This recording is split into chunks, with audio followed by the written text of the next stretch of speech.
Taste the Daily. மக்களை காப்போம் தமிழகத்தை மீட்போம் புரட்சித் தமிழரின் எழுச்சி பயணத்தில் நீலகிரி மாவட்டம் கூடலூர் சட்டமன்ற தொகுதியில் புதிய பேருந்து நிலையம் அருகே திரண்டுள்ள பல்லாயிரக்கணக்கான மக்கள் மத்தியில் அதிமுக பொதுச் செயலாளர் புரட்சித் தமிழர் எடப்பாடி கே பழனிசாமி எழுச்சி உரையாற்ற இருக்கிறார். புரட்சித் தமிழரின் எழுச்சி பயணம் குறித்த விரிவான விவரங்களை தலைமை செய்தியாளர் ஜெயக்குமார் வழங்க கேட்கலாம். வணக்கம் ஜெயக்குமார், கூடுதல் விவரங்களை வழங்கலாம். வணக்கம் சுரேஷ்.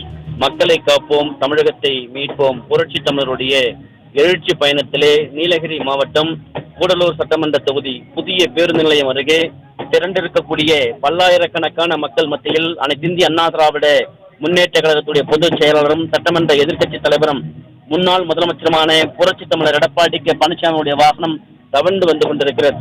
மக்கள் அலைகளில் என திரண்டிருக்கிறார்கள். மக்களுடைய வெள்ளத்திலே அனைத்திந்திய அண்ணா திராவிட முன்னேற்ற கழகத்துடைய பொதுச் செயலாளர் சட்டமன்ற எதிர்க்கட்சி தலைவர் முன்னாள் முதலமைச்சர் புரட்சி தமிழர் எடப்பாடி கே பழனிசாமி வந்து கொண்டிருக்கிறார். அந்த காட்சிகளை நாம் பார்த்துக் கொண்டிருக்கிறோம். அனைத்திந்திய அண்ணா திராவிட முன்னேற்ற கழக ஆட்சியிலே மக்களுக்காகவே பல்வேறு திட்டங்கள் நிறைவேற்றி கொடுக்கப்பட்டிருக்கிறது.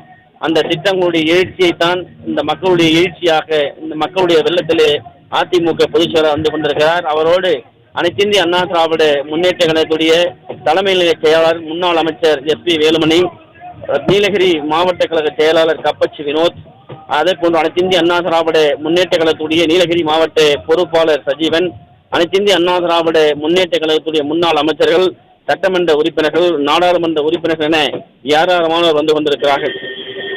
அனைத்திந்திய அண்ணா திராவிட முன்னேற்ற கழக ஆட்சியிலே இந்த கூடலூர் சட்டமன்ற தொகுதிக்கு குறிப்பாக இங்கே இருக்கக்கூடிய மக்களுக்கு பல்வேறு நலத்திட்ட உதவிகள் செய்து கொடுக்கப்பட்டிருக்கிறது. சுமார் 40 ஆண்டுகளாக சாதி சான்றிதழ் பெற முடியாமல் இருந்த இந்த மக்களுக்கு, மலையாளம் பேசக்கூடிய இழுவாய் தியாய் என்கிற மக்களுக்கு சாதி சான்றிதழ் வழங்குவதற்கு அனைத்திந்திய அண்ணா திராவிட முன்னேற்ற கழகம் அதை செய்து கொடுத்தது. அதே போன்று பழங்குடி மாணவர்களுடைய வாழ்க்கை தரத்தை உயர்த்துவதற்கு அந்த பகுதியில் அரசு கல்லூரி துவங்கப்பட்டது. பந்தலூர் பேருந்து நிலையம், அதாவது கோடி ரூபாய் செலவிலே நவீன வசதிகளோடு கட்டி கொடுக்கப்பட்டது.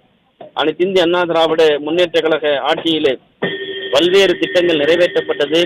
ஆட்சி மாற்றம் ஏற்பட்டது. ஆட்சி மாற்றத்தின் காரணமாக கூடலூர் நகர்பகுதியில் 4.75 கோடி ரூபாய் மதிப்பீட்டிலே பேருந்து நிலையம் விரிவாக்கம் மற்றும் நவீனமயமாக்கப்பட்டது.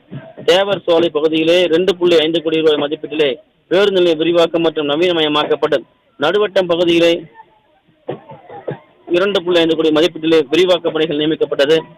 தற்போது இந்த பகுதியில் அனைத்திந்திய அண்ணா திராவிட முன்னேற்ற கழகத்துடைய பொதுச் செயலாளர் புரட்சி எடப்பாடி கே பழனிசாமி எழுச்சி உரையாற்றவிருக்கிறார். முன்னதாக முன்னாள் அமைச்சர் SP வேலுமணி அவர்கள் பேசி வருகிறார். அந்த காட்சிகளை பார்க்கலாம்.